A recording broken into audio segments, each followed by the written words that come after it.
Let's be honest, an electric stovetop gets messy fast. Between bubbling pasta water oil splatters and those sneaky food crumbs, it doesn't take long before it looks like a mini disaster zone. But here's the good news.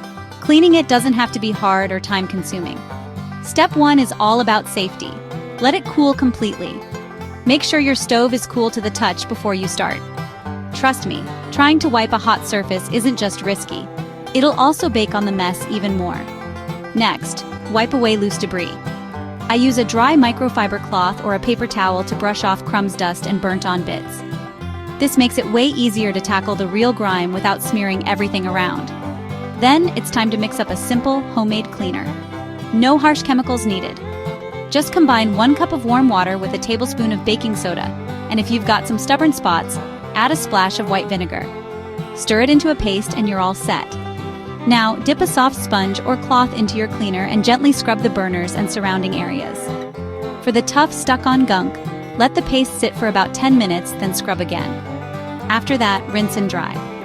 Wipe everything down with a clean, damp cloth to remove any leftover residue, then follow up with a dry towel or paper towel for a polished finish. Looking for extra shine? Just rub a drop of olive oil or a dab of glass cleaner over the cooled burners with a microfiber cloth. Instant sparkle. Here's my final thought. A clean stove not only looks better, it works better. Regular wipe downs keep grease and grime from building up and make deep cleans quicker and easier. And if you don't have time to tackle the kitchen yourself, let Bear Brothers Cleaning handle it. Call 256-633-6332 or visit www.bearbroscleaning.com for a free quote, because your home deserves to be berry clean.